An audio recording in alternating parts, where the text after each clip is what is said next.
क्षण कर्म चेतन बंधकारु, कर्म के अवसान का कह कर स्वरूप यथार्थ जग का, जो किया उपकार है उसके लिए जिन वाणी माँ को वंदना शत बार है, वंदना शत बार है, वंदना शत बार है।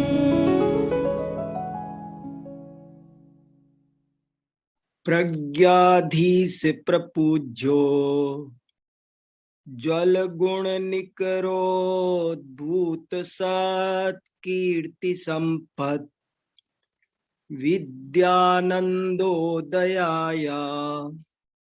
नवरत्मखिल क्लेश निर्णासनाय,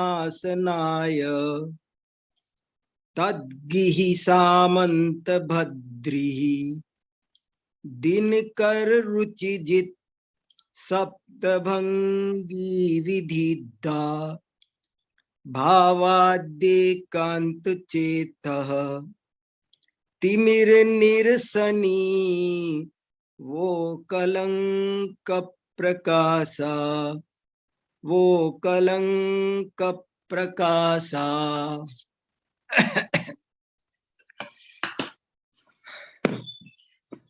आज मैंने मंगलाचरण के रूप में जिस श्लोक का पाठ किया है, उस श्लोक को आचार्य विद्यानंद स्वामी ने अष्टसहस्री में पहले परिच्छेद को पूर्ण करते हुए उपसंहार के रूप में लिखा है।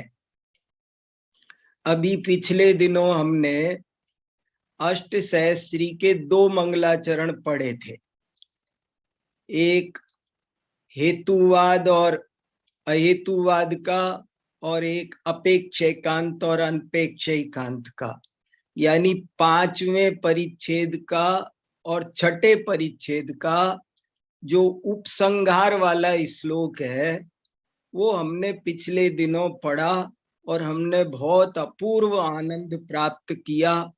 बहुत सुंदर वे श्लोक थे, इसलिए मेरी इच्छा हुई कि हमने अभी तक पुराने परिच्छेदों के कलशों का पाठ नहीं किया, तो उनको भी देखा जाए। तो मैंने देखा तो प्रथम परिच्छेद का ये अंतिम उपसंहार कलश है। आज मैंने इसी को मंगलाचरण के रूप में पढ़ा है, और जैसे वे कलश थे ऐसा का ऐसा ही ये भी है। बहुत ही सुंदर, बहुत महत्वपूर्ण स्यादवाद की महिमा इसमें गाई गई है। आचार्य समंत भद्र की महिमा गाई गई है। आचार्य विद्यानंद ने अपना नाम भी लिया है कि मेरा कोई हित हुआ है तो इनसे ही हुआ है, और अकलंक आचार्य को भी याद किया है। फिर से इस श्लोक में आचार्य विद्यानंद स्वामी ने स्यादवाद, समंत भद्र और अकलंक, इन तीनों को प्रणाम करके ये कहा है कि मेरा जो कुछ भला हुआ है वो सब इन 3 की कृपा से हुआ है। स्यादवाद, समंत भद्र और अकलंक, इन 3 की कृपा से मेरा उदय हुआ है। ऐसा लिखा है, मेरा उदय हुआ है, वरना तो मैं घोर अंधकार में पड़ा हुआ था। आचार्य विद्यानंद इस श्लोक में कह रहे हैं कि मैं घोर अंधकार में पड़ा हुआ था। मेरा यदि उदय हुआ तो उसके 3 ही कारण है। एक तो मुझे ये स्यादवाद वाणी मिली, इसकी वजह से मेरा हित हुआ। ये नहीं मिलती तो मैं घोर अंधकार में पड़ा रहता।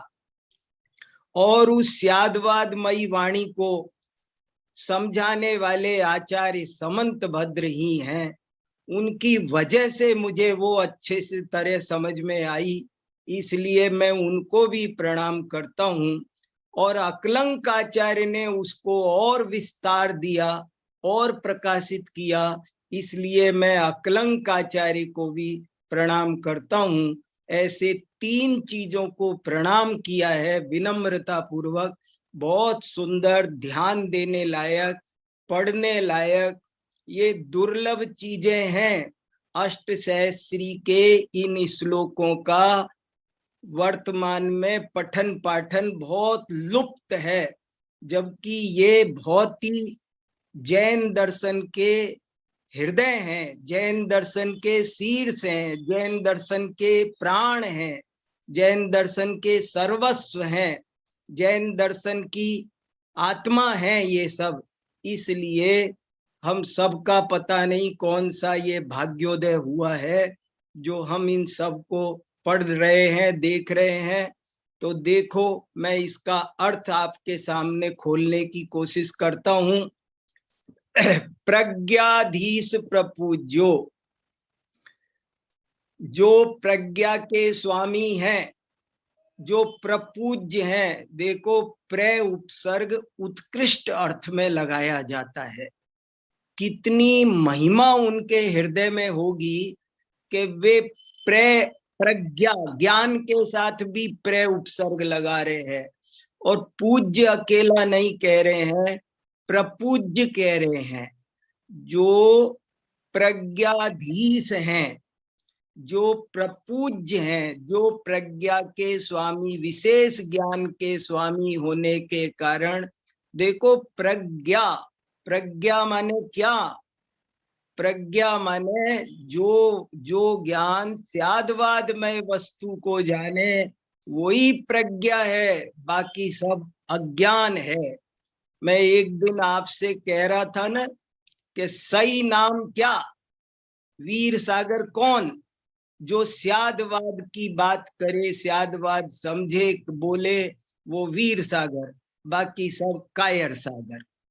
ऐसे ही सबके नाम समझो आप, आपके अपने अपने, मैंने सबके बताए थे आपको, अपने अपने ऊपर लगा लेना। संदेश भैया, संदेश का क्या नाम है पता है आपको?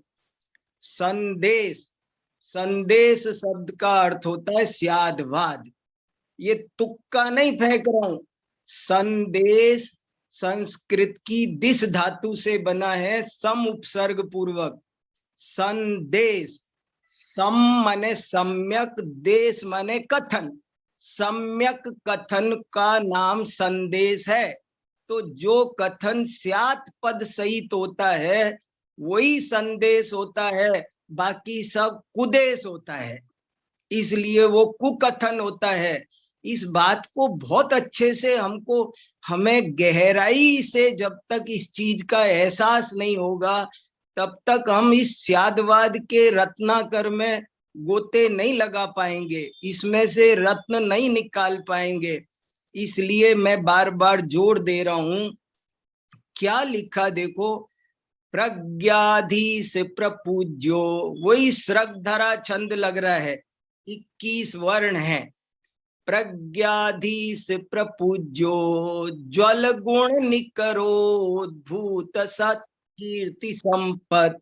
जो प्रज्ञा के स्वामी हैं, जो प्रपूज्य हैं, जो उज्जवल गुणों के समूह हैं, और उसी से जिन्हें सत्कीर्ति रूपी संपत्ति प्राप्त हुई है। सत्कीर्ति संपत, उसी से जिनको सत्कीर्ति, सत शब्द लगाया, ऐसे तो कोई भी कीर्ति प्राप्त करता है, पर समंत भद्र जैसी कीर्ति, सत्कीर्ति रूपी संपत्ति प्राप्त की। जो विद्यानंदोदयाया, इस श्लोक का बहुत गहरा अर्थ है। ये लोग बहुत विद्वान थे और बड़े उच्च कोटि के कवि थे, एक एक शब्द में अनेक व्यंजनाएं गर्भित करते थे। यहाँ विद्यानंद का अर्थ, विद्यानंद नाम तो है ही कि उनसे विद्यानंद का उदय हुआ, लेकिन उनसे केवल विद्यानंद नामक एक आचार्य का उदय नहीं हुआ। हर व्यक्ति के जीवन में विद्यानंद का उदय हो सकता है। ज्ञान और आनंद का उदय यदि किसी को करना है, देखो कितनी सुंदर बात आई, किसी को भी यदि अपने जीवन में विद्यानंद का उदय करना है, विद्यानंद समझना, विद्यानंद ज्ञान और आनंद, यदि किसी को अपने जीवन में ज्ञान और आनंद का उदय करना है तो एक ही उपाय है, स्यादवाद को अपनाओ, उसके बिना कोई उपाय नहीं है, एक ही उपाय है। तो विद्यानंदोदयाया नवरत्नमखिल क्लेश निर्णासनाय, और अखिल क्लेश निर्णासनाय, अखिल माने संपूर्ण, संपूर्ण क्लेशों का आत्यंतिक नाश करना हो। देखो यहाँ भी नी उपसर्ग और लगाया, मुझे बहुत भाव भाषित हो रहा है, एक एक उपसर्ग में, एक एक शब्द में मुझे बहुत गहराई प्रतीत हो रही है। देखो आप ध्यान दोगे, मैं ये फोटो, ये श्लोक आपको ग्रुप पर भेज दूंगा, आप सब देखना, इसको बार बार देखने पढ़ने लायक चीजें हैं, शांति से निरंतर। देखो अनवरत लिखा, अनवरत, ये जो हम विद्या अभी पढ़ रहे हैं भैया, ये अनवरत चलने वाली, ये 4 से 5 पढ़ने की चीज नहीं है, ये 24 घंटे सोते जागते, मुझे पता है ना क्या हो रहा है, और जो लोग आप में से मन लगा के पढ़ रहे हैं उन्हें पता है ना क्या हो रहा है, कैसे डूब रहे हैं वो, कितना उनको रस आ रहा है, निरंतर खाते पीते सोते जगते घूमते यही चल रहा है, ये अनवरत है। और अखिल, अखिल, अखिल माने संपूर्ण, विश्व के सारे क्लेश निर्णासनाय, सारे क्लेशों को परमानेंट दूर करना हो, स्थायी रूप से नष्ट, टेम्परेरी इलाज नहीं। नाश में और निर्नाश में क्या फर्क है, नाश क्षणिक भी हो जाए, पर ये निर्नाश, आत्यंतिक नाश, संपूर्ण क्लेशों से हमेशा हमेशा के लिए छुटकारा पाना हो तो क्या करो, तद्गिहि सामंत भद्री, तद्गिहि, ये तद्गी है, तीसरी पंक्ति में कुछ अशुद्ध छपा लग रहा है ना, तो पहले आधा से की जरूरत है और गऊ की जरूरत नहीं, गी होना चाहिए मेरे ख्याल से, कोई दूसरी पुस्तक मिलेगी तो देखेंगे। तद्गिहि सामंत भद्री, सामंत भद्री, गी, गी माने वाणी, समंत भद्राचार्य की वाणी, और वो वाणी कैसी है, देखो तो सही क्या कह रहे, कैसी है वो वाणी, दिन कर रुचि जित, सूर्य की प्रभा को भी जीत ले, रवि ससिन हरे सो तम हराय, सो शास्त्र नमो बहुब्रीति ल्याय, जिसे सूर्य चंद्रमा भी जिस अंधकार को दूर नहीं कर सकते, उस अंधकार को समंत भद्र की वाणी दूर करती है।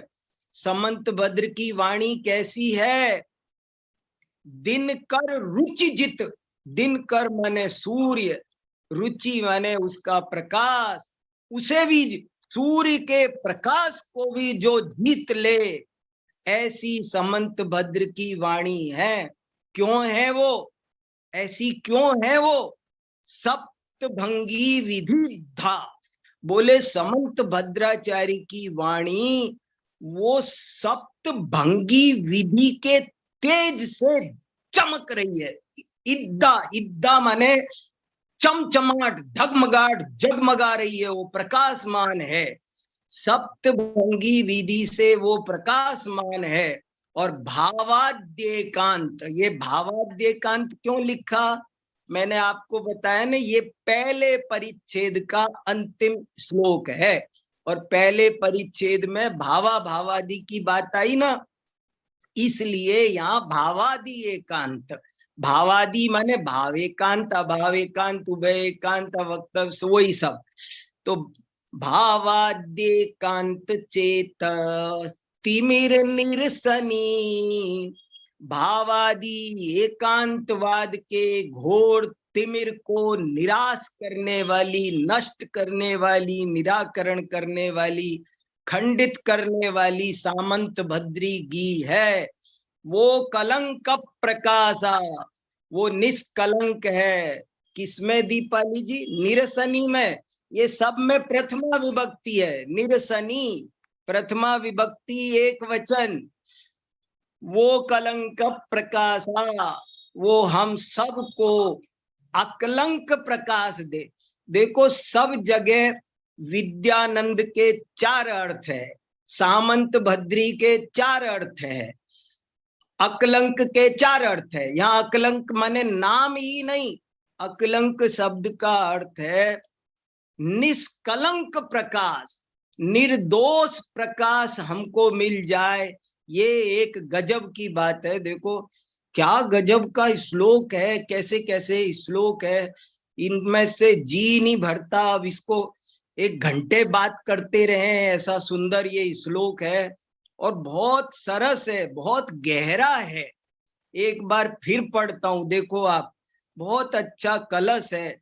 कंठस्थ कर ले, गाता रहे, गुनगुनाता रहे, तो दुनिया भर के आर्त रौद्र ध्यान से बच जाए। सामंत भद्री प्रथमा विभक्ति एक वचन, समंत भद्र की। सामंत भद्री शब्द के दोनों अर्थ, हर जगह श्लेष अलंकार है। सामंत भद्री शब्द का एक अर्थ है समंत भद्र की, और एक अर्थ है समंतात भद्र, जो हर तरह से जीव का भद्र कल्याण करने वाली है, जो सर्वतः कल्याण करने वाली है, वो सामंत भद्री। ऐसे सामंत भद्री के दो अर्थ है। कितना सुंदर कलश है ना शैलेश जी शशि जी, यार देखो कितने मन लगा के पढ़ती हैं, कितना बहुत गहरा। आप सब लोगों की वजह से सुना पा रहा हूं मैं। आप सब ये चीज कौन सुना पाए, किसको सुना पाए? देखो क्या गजब की बात। फिर पढ़ता हूं, बहुत सुंदर कलश है, रस लो इसका, रस लो। बाद में भी गाना, और मैं ये कह रहा हूं चाहे गाना आए या ना आए, गाना चाहिए, आओ या ना आओ, कोशिश करो, रस लो। ऐसे ही इस ज्ञानावरण का ऐसे ही क्षयोपशम होगा। लगे रहो, देखते हैं ज्ञानावरण बड़ा है कि हमारा पुरुषार्थ बड़ा है। चिंता मत करो, ये युद्ध छेड़ा है सो छेड़ा है, अब संघर्ष छिड़ गया। तो देखो कितना बढ़िया कलश है। देखो, प्रज्ञाधीश प्रपूज्यो ज्वल गुण निकरोद्भूत सत कीर्ति संपत विद्यानंदोदयाया नवरत्मखिल क्लेश निर्णाशनाय तद्गी सामंत भद्री दिनकर रुचिजित सप्तभंगी विदिधा भावाद्येकांत चेतः तिमिर निरसनी वो कलंक प्रकाशा।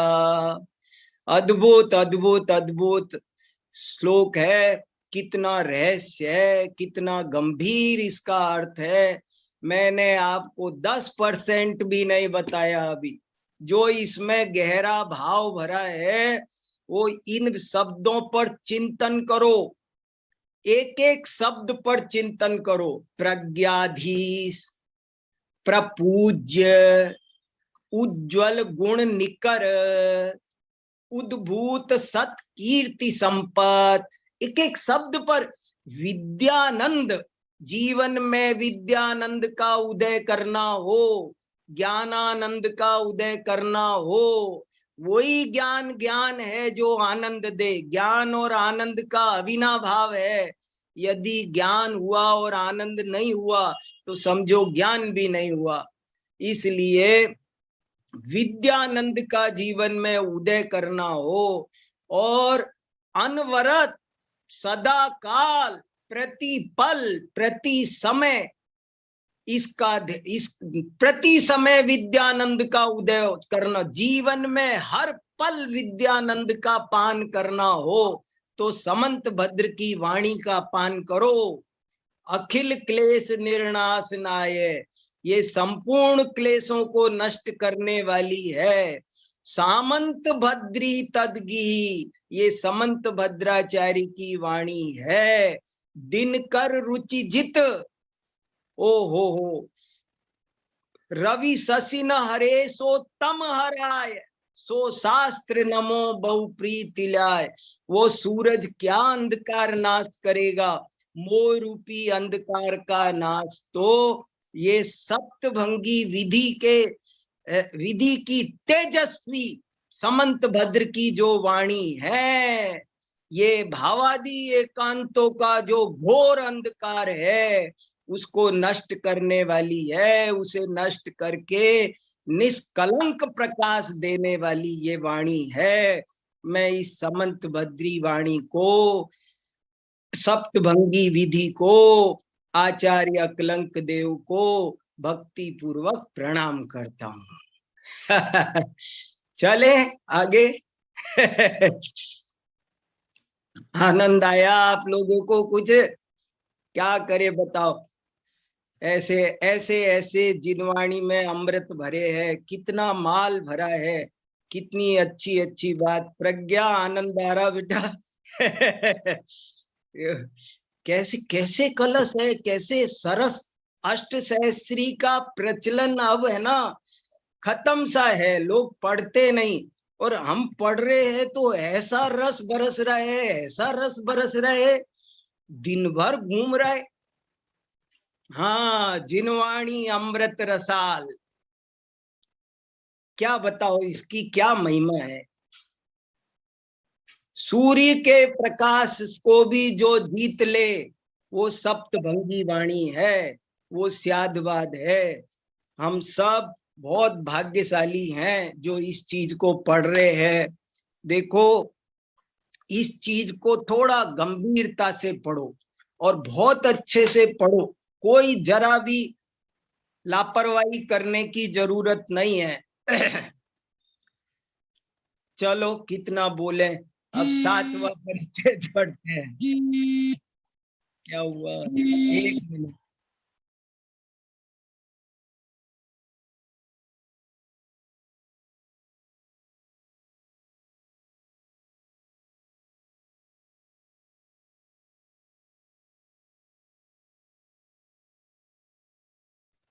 हाँ,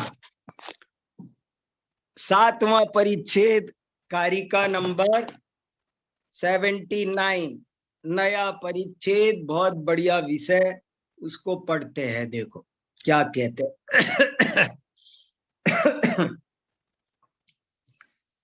कारिका नंबर 79, 7वां परिच्छेद। अंतरंगार्थ तैकांते बुद्धिवाक्यम रसाखिलम प्रमाणाभास में तत्प्रमाणादृते कथम। देखो क्या प्रकरण चलेगा अभी 7वें परिच्छेद में, बात क्या चलने वाली है वो मैं शॉर्ट में पहले आपको बताता हूं कि क्या प्रकरण अभी 7वें परिच्छेद का है। 7वें परिच्छेद का विषय है कि अंतरंगार्थ है या बहिरंगार्थ है। 2 शब्द जरा कठिन है, 2-3 बार बोलता हूं, शांति से सुनो। अंतरंगार्थ, अंतरंग अर्थ, अर्थ माने पदार्थ। संसार में बहुत से दर्शन ऐसा मानते हैं कि इस जगत में केवल अंतरंग अर्थ की सत्ता है, बहिरंग अर्थ की सत्ता नहीं है। और कुछ कहते हैं कि बहिरंग अर्थ की सत्ता है, अंतरंग अर्थ की सत्ता नहीं है। यहाँ इस बात पर विचार विमर्श होगा इस परिच्छेद में कि अंतरंग अर्थ है या बहिरंग अर्थ है। अंतरंग अर्थ का मतलब होता है अंदर का पदार्थ, बहिरंग अर्थ माने बाहर का पदार्थ। ये अंदर बाहर का पदार्थ क्या हुआ? अंदर का पदार्थ माने ज्ञान, बाहर का पदार्थ माने ज्ञेय। अंदर का पदार्थ माने ज्ञान और बहिरंग पदार्थ माने ज्ञेय। फिर और थोड़ा स्पष्ट करने के लिए और एक दो वाक्य बोलता हूं। एक मत है बहुत बड़ा, वो ये कहता है, उसको कहते हैं, उस मत का नाम है विज्ञानाद्वैत। विज्ञानाद्वैत, विज्ञानाद्वैत। वो एक तत्व इस विश्व में है और उसका नाम है ज्ञान। वो कहते ज्ञान के अलावा इस दुनिया में कुछ भी नहीं है, जो कुछ है वो ज्ञान ही है और कुछ नहीं है। पहले अपन ने अद्वैत की चर्चा की थी। अद्वैत कई तरह का होता है। एक तो ब्रह्माद्वैत होता है, खासकर 3 अद्वैत हम सबको याद रहने चाहिए। अद्वैत अनेक प्रकार का होता है, उनमें से 3 अद्वैत मुख्य है, उल्लेखनीय है। एक का नाम है ब्रह्माद्वैत, दूसरे का नाम है ज्ञानाद्वैत और तीसरे का नाम है शब्दाद्वैत। 3 अद्वैत दर्शन जगत में बहुत ज्यादा प्रसिद्ध है और हजारों पृष्ठ इस पर रंगे गए हैं। खूब गहरी चर्चा हुई है, एक एक पर हम 2-2 4-4 घंटे लगा के चर्चा करें तो आनंद आए। हमारे शास्त्रों में इन सब की समीक्षा आई है बहुत गहराई से। यदि इन तीनों को नहीं जानेंगे तो हम उन समीक्षाओं को नहीं समझ पाएंगे। तो 3 अद्वैत है। अद्वैत माने तो समझ गए, एक तत्व, दुनिया में एक ही तत्व है। पहले तो 2 मत कर लो, द्वैतवादी और अद्वैतवादी। द्वैतवादी कहते हैं कि इस दुनिया में अनेक तत्व हैं और अद्वैतवादी कहते हैं कि इस दुनिया में एक ही तत्व है। जो कहते हैं एक ही है उनको कहते हैं अद्वैतवादी, जो कहते हैं 2 हैं, एकाधिक हैं, उनको कहते हैं द्वैतवादी। अब अद्वैतवादी भी बहुत तरह के हैं कि एक है तो कौन एक है, इस पर विवाद है। एक तत्व है, इसमें तो कॉमन हो गए अद्वैतवादी, लेकिन उसमें भी उनका मतभेद है कि एक आखिर क्या है, वो एक क्या है, वो कौन सा एक है। तो एक तो कहता है कि केवल ब्रह्म है और कुछ नहीं है, एक मेवा द्वितीयम ब्रह्म नेह नानास्ति कश्चन। तो एक तो ऐसा है जो ब्रह्माद्वैतवादी है। दूसरा ऐसा है जो ज्ञानाद्वैतवादी है, वो कहता है कि इस दुनिया में कुछ नहीं है, ज्ञान का ही विवर्त है। आपको ये जो घड़ी दिखाई दे रही, पेन, रूमाल, टेबल, कंप्यूटर, किताबें, ये जो दिखाई दे रही है, ये किताब नहीं है, टेबल नहीं, ज्ञान का ही आकार है, ज्ञान का ही विवर्त है। वो कहते हैं इस दुनिया में जो आपको ये चंद्रमा दिखाई दे रहा है, ये जो गाय भैंस दिखाई दे रहे हैं, ये है नहीं, ये सिर्फ ज्ञान के आकार है, ज्ञान का परिणमन है, ज्ञान के विवर्त है, ज्ञान की पर्याय है। तो वो ज्ञानाद्वैतवादी हैं। और एक होते शब्दाद्वैतवादी। ये व्याकरण शास्त्र कोई छोटा विषय नहीं है, व्याकरण शास्त्र में शब्दाद्वैतवाद छाया हुआ है। भर्तृहरि आदि ने वाक्यपदी आदि में शब्दाद्वैत का बहुत विस्तार से वर्णन किया है। वो कहते हैं इस दुनिया में कुछ है थोड़ी, सब शब्दों का जाल है सारा का सारा। वो कहते हैं चीज वीज कुछ नहीं है, सिर्फ शब्द ही शब्द है। देखो तो सही है कैसे कैसे। अभी इन पर एक एक घंटे तीनों पर बात हो तब निकल के आए। 3 तरह के अद्वैत मुख्य है। कौन कौन? एक है ब्रह्माद्वैत, एक है ज्ञानाद्वैत और एक है शब्दाद्वैत। तीन तरह के अद्वैतवादी हैं। उन तीन तरह के अद्वैतवादियों में से यहाँ पर ज्ञानाद्वैतवादी को पकड़ा है। ज्ञानाद्वैतवादी से बात हो रही है। ज्ञानाद्वैतवादी का ही यहाँ दूसरा नाम है अंतरंगार्थ एकांतवादी। वो अंतरंग अर्थ को मानता है, बहिरंग अर्थ को नहीं मानता। अंतरंग माने हमारे अंदर में क्या है, ज्ञान है, तो ज्ञान वो कहता ज्ञान ही है और कुछ नहीं है। तो ज्ञानाद्वैतवादी वो है, उसको कहते हैं अंतरंग अर्थवादी।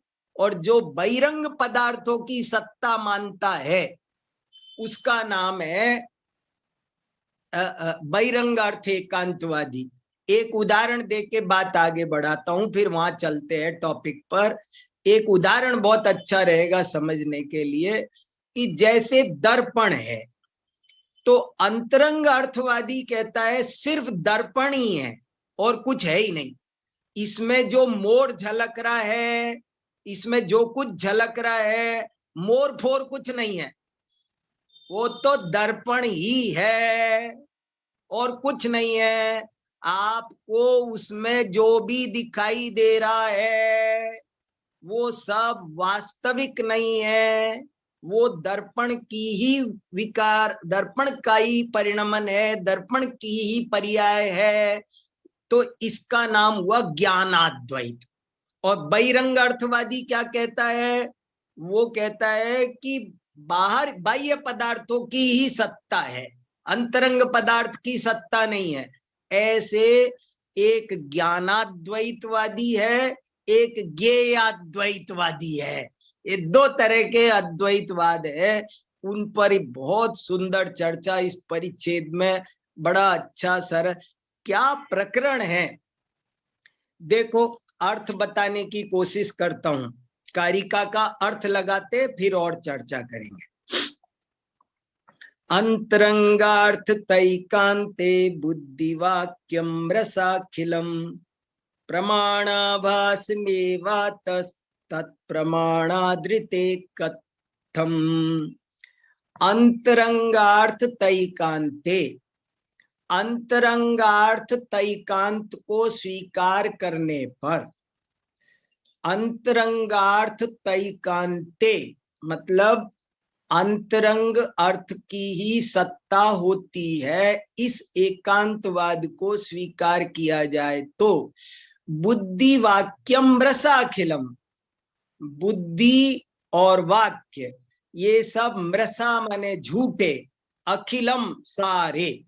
यदि हम ऐसा माने कि ज्ञान ही एक है और कुछ नहीं है, तो सारा बुद्धि माने अनुमान, या बुद्धि शब्द का अर्थ है उनके यहाँ, उनके ही मत के अनुसार वहां अनुमान का नाम बुद्धि है।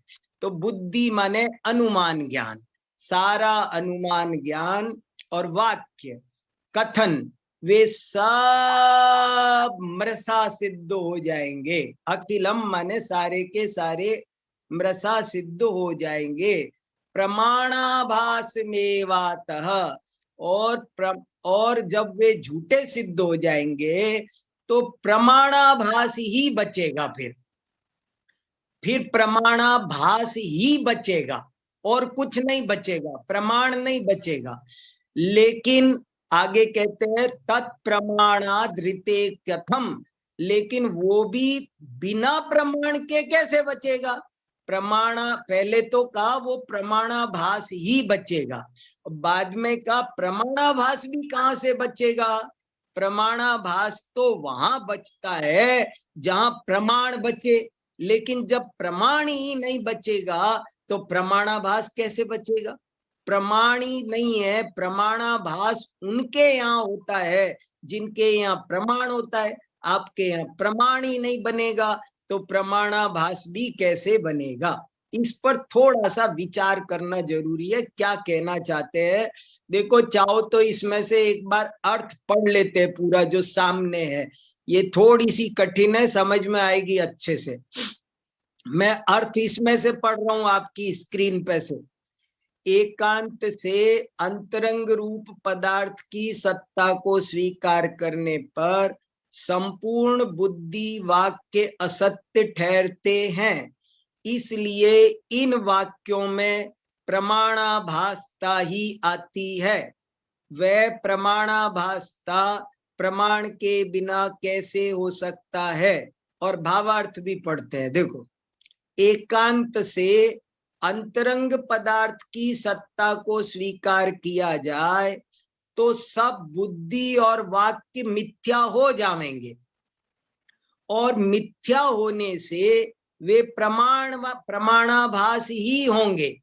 किंतु प्रमाण के बिना प्रमाणाभास कैसे बन सकता है? देखो, पहले मैं अब इसे अपनी भाषा में सरल करके थोड़ा स्पष्ट करता हूं, फिर चाहे दोबारा पढ़ेंगे, पर एक बार अपनी भाषा में बात करते क्या कहना चाह रहे। जो लोग ये मानते हैं कि इस जगत में ज्ञान ही है, ज्ञेय नहीं है, तो उनके यहाँ सार इसका मतलब है कि जो भी अनुमान प्रमाण है, जो भी आगम प्रमाण है, वो सब झूठ हो गए। ये खासकर विज्ञानाद्वैतवादी बौद्धों का खंडन है। वे 3 प्रमाण मानते, वेदांतियों का भी समझ सकते हैं। तो वो 3 प्रमाण, एक प्रत्यक्ष, एक अनुमान, एक आगम। तो वो कह रहे कि जब आप ज्ञान को ही मानोगे, ज्ञान के अलावा किसी की सत्ता ही नहीं मानोगे, तो फिर आगम प्रमाण कहाँ बचेगा? वाक्य कहाँ बचेंगे? शब्द कहाँ बचेंगे? शब्द तो है ही नहीं, वो तो खत्म है। आपके नियमानुसार, आपके कथनानुसार कि इस लोक में केवल ज्ञान की ही सत्ता है और किसी की सत्ता नहीं है, तो इसका मतलब है अनुमान भी नहीं है और आगम भी नहीं है, सब खत्म, सब खत्म। तो प्रमाण और प्रमाणाभास भी खत्म। प्रमाण और प्रमाणाभास तो तब होते हैं ना जब बाह्य पदार्थ हो। देखो, कोई प्रमाण, कोई ज्ञान प्रमाण है और कोई ज्ञान प्रमाणाभास है, वो कैसे पता चलता है? यदि मैंने जाना घट और वो बाहर है घट, तब तो ज्ञान प्रमाण है। और यदि बाहर घट की जगह पट है तो ज्ञान प्रमाणाभास होता है। मैंने कहा शैलेश जी और वो निकले वो दिनेश जी, तो ज्ञान हो गया अप्रमाण, प्रमाणाभास। और मैंने कहा शैलेश जी, निकले भी शैलेश जी, तो ज्ञान हो गया प्रमाण। ज्ञान के प्रमाण और प्रमाणाभास का आधार बाह्य अर्थ की सत्ता है। ज्ञान सही है कि गलत है, इसका पता बाह्य अर्थ पर चलता है। यदि बाह्य अर्थ नहीं है, यदि बाह्य अर्थ नहीं है, ज्ञेय नहीं है, तो ज्ञान सही है कि गलत है इसका निर्णय कैसे होगा? फिर तो सब सही होगा। फिर तो समझ में, ज्ञान को, अनुमान भले ज्ञान का ही भेद है, लेकिन अनुमान में भी परार्थानुमान और कितने ही लिंग, साध्य, हेतु, पक्षी, पर्वत, इन सब का क्या करेंगे? वो भी सब खत्म। माने वो उन्होंने, आपने अनुमान प्रमाण माना कैसे? जब आप प्रतिज्ञा नहीं मानते, हेतु नहीं मानते, धर्मी नहीं मानते, दृष्टांत नहीं मानते, पंचावयव वाक्य नहीं मानते, तो अनुमान कहाँ घटा?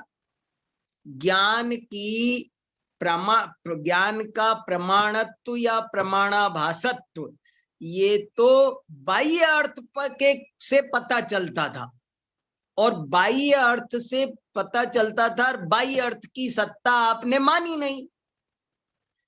और दूसरी बात, अरे ज्ञान का नाम ज्ञान ही कैसे रहा? ज्ञान का नाम ही ज्ञान नहीं बचेगा। यदि ज्ञेय नहीं तो ज्ञान का नाम ज्ञान का, ज्ञेय का नाम भी ज्ञेय नहीं बचेगा। फिर वही बात आ जाएगी, जैसे अपन अविनाभाव की बात करते चले आ रहे हैं ना, यहीं आके गाड़ी रुक रही है हमारी बराबर। या ज्ञान के बिना ज्ञेय नहीं, ज्ञेय के बिना ज्ञान नहीं, ज्ञान और ज्ञेय अविनाभावी है। वहीं आ गया मुद्दा। इसमें भी यही मुद्दा आएगा कि ज्ञान ज्ञेय को सिद्ध कर रहा है, ज्ञान का नाम ही सिद्ध कर रहा है कि ज्ञेय है। ज्ञान का नाम सिद्ध कर रहा है, ज्ञान का होना ज्ञान मात्र सिद्ध कर रहा है कि कोई ज्ञेय है तभी वो ज्ञान है। ऐसी बात हो गई ना।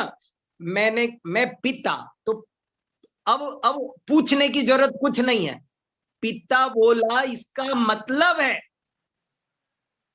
कि पुत्र है, पुत्र के बिना पिता नहीं होता। पति, पति बोलते ही पता चला कि पत्नी है, पति शब्द में से निकला।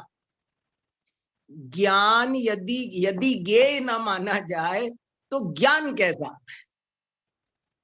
ये एक बहुत, इन्होंने जो धर्मों को पकड़ा है और जिस ढंग से ये घिसाई चल रही है, इस पर हमको आपको थोड़ा और गहरा ध्यान देना है। अभी हम लोग इतने दिन से पढ़ रहे हैं, लेकिन अभी बहुत कचास है। अभी अपन लोग झिझकते हैं कुछ। जैसे मैंने कल कहा कि भाई स्यादवाद समन्वय का मार्ग है क्या?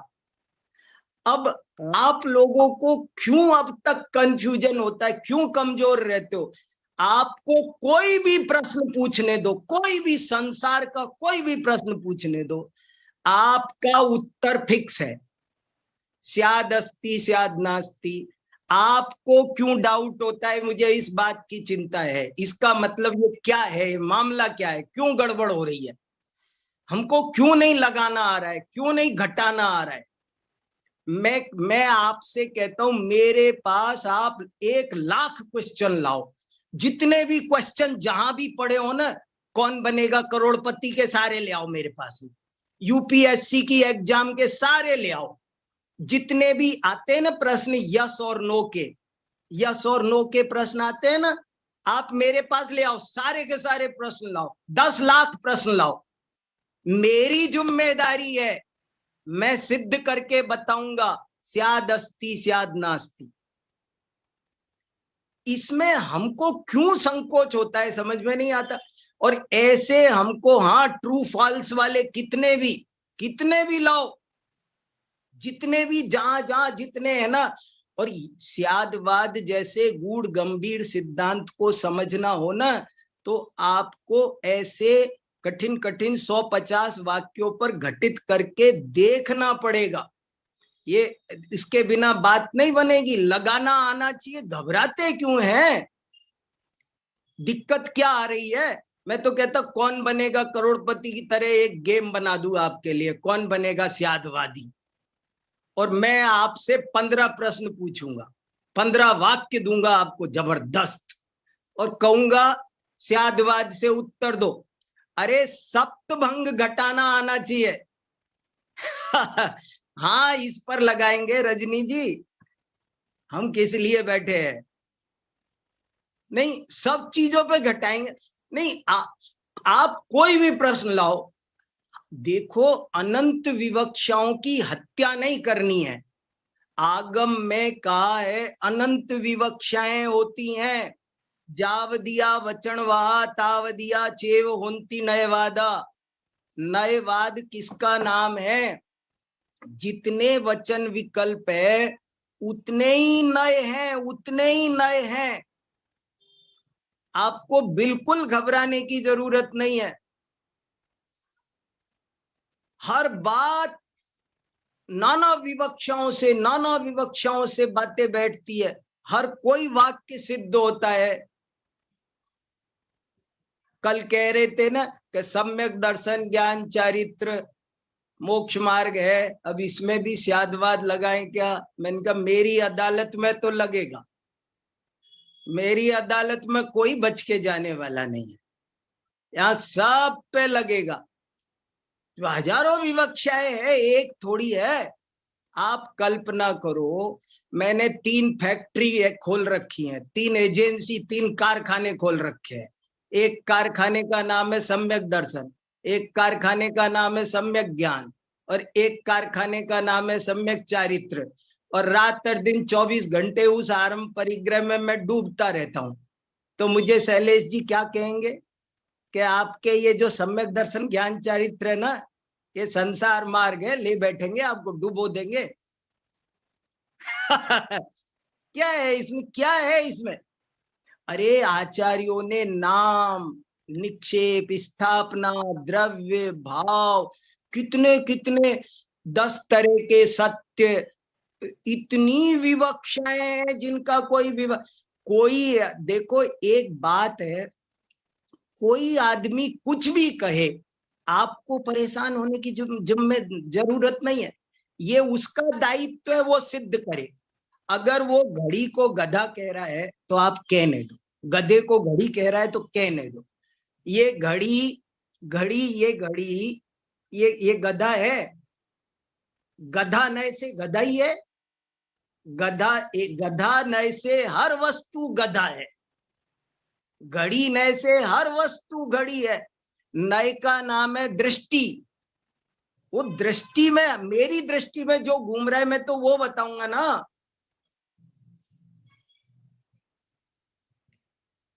इसलिए हर वाक्य में स्याद अस्ति स्याद नास्ति लगाओ, न केवल लगाओ, वो किस अपेक्षा से कैसे लग रही है, घट रही है, उसको घटा घटा करके देखो, समझो, तब जा करके ये विषय बहुत अच्छे से समझ में आएगा। चलो अब आप लोग कुछ सुनाओ जी। हाँ संदेश भैया, देखो। हाँ, अभी 7वां परिच्छेद हमारा प्रारंभ हुआ, जिसमें मूलतः ज्ञानाद्वैत की बात चल रही है, ज्ञानाद्वैत का खंडन चल रहा है। हाँ, दीपाली जी।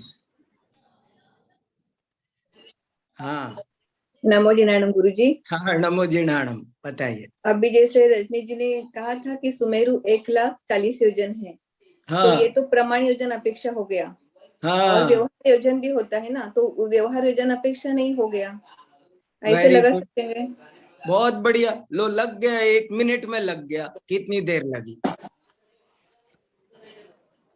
देखो, यही सब प्रयोग कर, देखो कोई भी व्यक्ति स्यात लगा के बोल रहा है ना, हमको क्या दिक्कत आ रही है?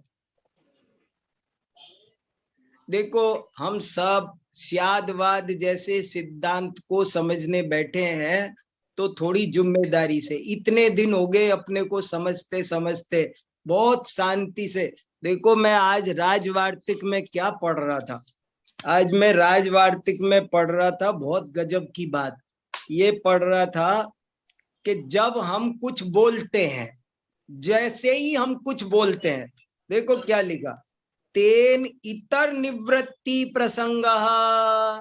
जब भी हम कुछ बोलते हैं तो अन्य धर्मों की निवृत्ति का दोष उपस्थित हो जाता है, तत्काल तत्काल। जैसे ही आप कुछ बोलते हैं तो अन्य धर्मों की निवृत्ति का दोष उपस्थित हो जाता है उसी समय। इसलिए स्यात् शब्द प्रयोग, इसलिए स्यात् शब्द का प्रयोग किया जाता है, ताकि बाकी के धर्मों की रक्षा हो सके, उनकी हत्या ना हो जाए। अनेकांतवाद का अहिंसा से बहुत घनिष्ठ संबंध है। एकांतवादी हिंसक भी है,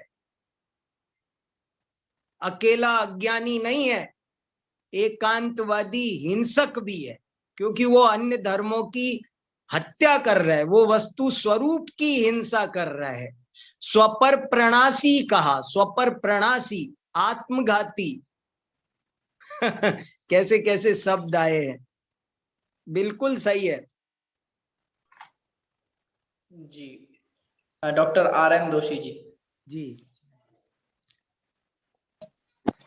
हाँ, जो जय जिनेन्द्र। हाँ बोलिए, जय जिनेन्द्र। हाँ, वो जो स्वार्थानुमान और जो परार्थानुमान जो आता है, हाँ, वो थोड़ा उसके बारे में समझा दिया तो अच्छा रहेगा। स्व अनुमान ज्ञान के दो भेद हैं। जब साधन से साध्य का ज्ञान होता है तो उसे अनुमान कहते हैं। अनुमान किसे कहते हैं? साधन से साध्य का ज्ञान करना अनुमान कहलाता है। साधनात् साध्य विज्ञानम अनुमानम। और ये दो तरीके से होता है, स्वयं से हो जाता है अथवा दूसरे के उपदेश से होता है। जैसे जैसे पर्वत पर अग्नि है क्योंकि वहां धुआं है, धुएं से अग्नि का निर्णय किया, अग्नि नहीं देखी, धुआं देखा, धुआं देखकर अग्नि का ज्ञान किया, इसका नाम है अनुमान। और ये अनुमान दो तरह का होता है। जब मैं स्वयं ही धुआं देख करके ये समझ जाऊं कि अरे यहाँ धुआं है, धुआं तो वहीं होता है जहां आग होती है, हमारे रसोई घर में जब भी धुआं होता है तो आग होती है, आग के बिना तो धुआं हो ही नहीं सकता है। ऐसे जब मैं स्वयं ही धुआं से अग्नि का निर्णय कर लूं तो इसका नाम है स्वार्थानुमान। और जब मैं स्वयं इस बात को न समझ पाऊं, मुझे कोई दूसरा समझाए, जैसे होता है ना, कोई बच्चे से हमने कहा देखो बेटा वहां अग्नि, तो कहेगा पापा कहाँ है, अग्नि कहाँ है, धुआं है वहां तो। मैंने कहा बेटा धुआं तो वहीं होती है ना जहाँ, क्यों ये कोई जरूरी है? हाँ बेटा जरूरी है, तू लगा दिमाग। ओ हाँ पापा आपने तो बिल्कुल सही कहा, धुआं तो वहीं होता है जहाँ आग होती है, आपने तो बिल्कुल ठीक कहा, आज तो मेरी समझ में आ गया। अब उसको जो ज्ञान हुआ अनुमान, वो परार्थानुमान है। जब पर से हो तो उसको परार्थानुमान कहते हैं, जब स्वयं अनुमान करें तो उसका नाम स्वार्थानुमान। ओके, समझ में आ गया। ओके, बहुत थैंक यू। अच्छा, जय जिनेन्द्र। बहुत अच्छा। वीके जैन साहब। न्याय की प्राथमिक जानकारी सबको जरूर रखनी है, बहुत गूढ़ गंभीर विषय चल रहा है अपना। न्याय मंदिर पढ़ लेना, नहीं तो भैया थोड़ी सी। हाँ वीके जैन साहब। हाँ हाँ बोलिए। गुरुजी कल एक कथन आया था ना, कथन सर्वथा सापेक्ष होते हैं। तो हाँ जैसे क्या ज्ञान भी सर्वथा सापेक्ष होता है? फिर मैं स्याद अस्ति स्याद नस्ति बोल दूंगा। मतलब स्याद सापेक्ष भी होता है, स्याद हाँ निरपेक्ष हाँ, भी क्यों नहीं होता है, क्यों नहीं होता है, एकदम सही बात है। ज्ञान ज्ञेय का अविनाभाव है ना, स्वरूप की अपेक्षा से निरपेक्ष है। अभी अपेक्षा अनपेक्ष एकांत निकला था ना, स्वरूप की अपेक्षा से वस्तु निरपेक्ष है। कथन किया जाता है तो सापेक्ष होता है। उन दोनों का अविनाभाव सापेक्ष है। हाँ दिनेश जी। हाँ हाँ दिनेश जी सुनाइए। जय जय डॉक्टर साहब। जिनेन्द्र बताइए। अभी आपने कहा था ना साधन से साध्य का ज्ञान, जैसे अनुमान का बताया। हाँ हाँ हाँ, तो ये साधन और हेतु में कुछ फर्क है क्या? मैं तो अभी तक ये नहीं नहीं नहीं नहीं, साधन और हेतु एक ही बात है। साधन और हेतु एक ही बात है। साधनात् साध्य विज्ञानम अनुमानम, साधन से साध्य का ज्ञान होना वो अनुमान है। और साधन का अपर नाम है हेतु। साधन की परिभाषा बनाई, साध्या बिना भावित्वेन निश्चितो हेतु, जो साध्य के साथ अविनाभाव रूप से रहता हो उसे साधन कहते हैं। हेतु उसका अपर नाम है। साधन कहो या हेतु कहो एक ही बात है। साधन कहो, हेतु कहो, लिंग कहो, चिन्ह कहो, ये सब पर्यायवाची हैं उसके।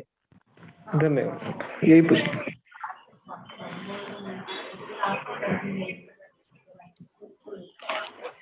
और किसी का कोई प्रश्न?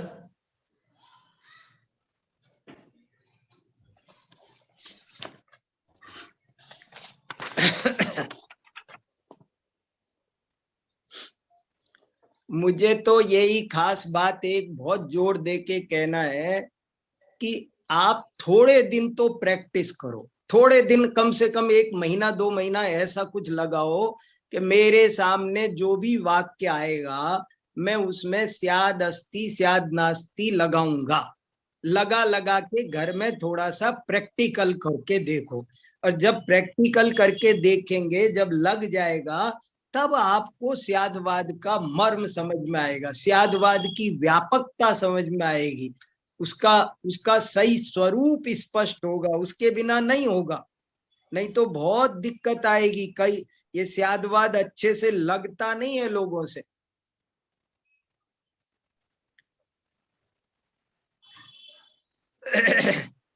और नहीं तो उसमें भी हिंसा है, फिर उसमें भी हिंसा है। अगर हमने एक ही पक्ष को रखा तो अपर पक्षों की हिंसा हो जाए। अगर आपने कहा कि अग्नि सर्वथा गर्म है, तो क्या हुआ कि अग्नि 3 प्रकार की होती है, शब्दात्मक अग्नि, अर्थात्मक अग्नि और ज्ञानात्मक अग्नि। आपने शब्दात्मक और ज्ञानात्मक अग्नि की हत्या कर दी, खत्म कर दिया उस विवक्षा को। आपने उसमें 3 में से 1 को बचाया, 2 को मार ही डाला। उनकी भी सत्ता लोक में है कि नहीं, उसका क्या करेंगे? न्यायवादी स्यादवादी बहुत उदार होता है, उसे कोई आकुलता नहीं होती। जो कह रहा है उसका दायित्व बनता है वो स्पष्ट करे।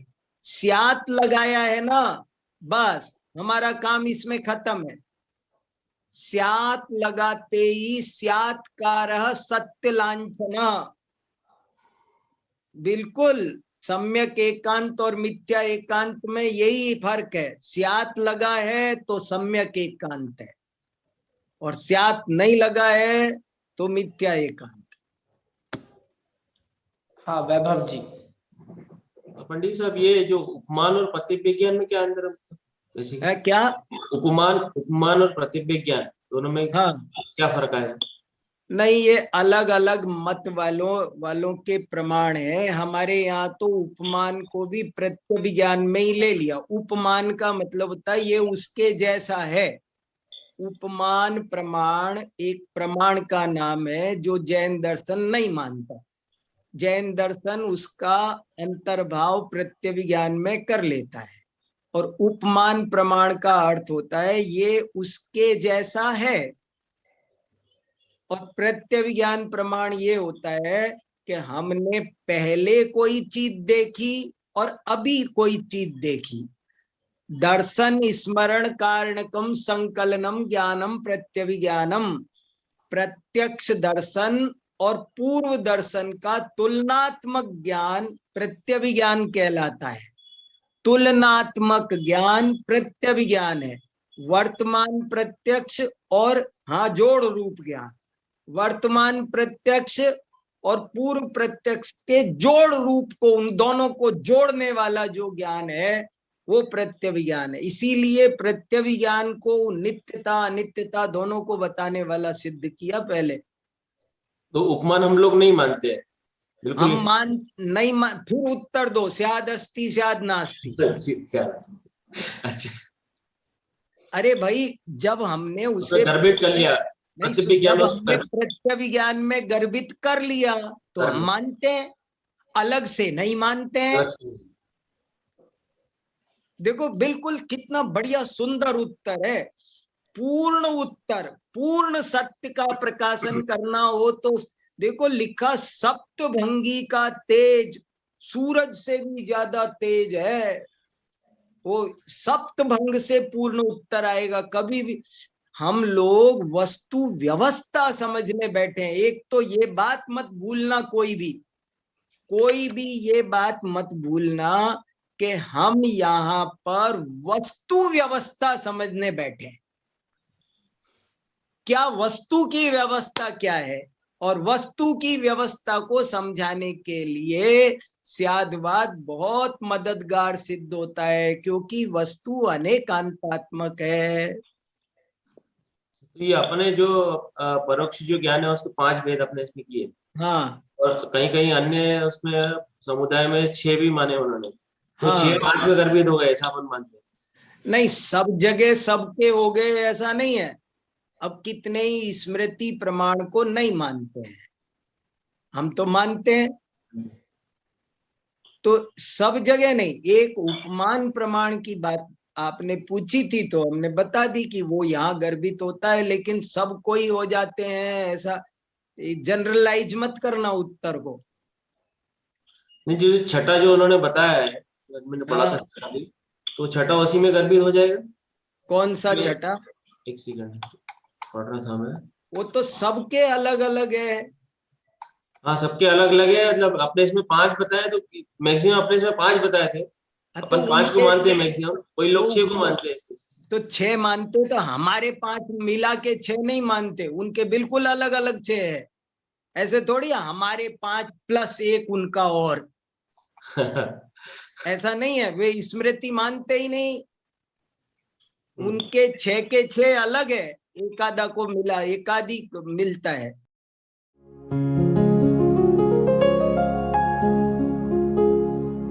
निज निधि निज में बताए, यह अनंत उपकार है उसके लिए जिन वाणी माँ को वंदना शत बार है, वंदना शत बार है, वंदना शत बार है।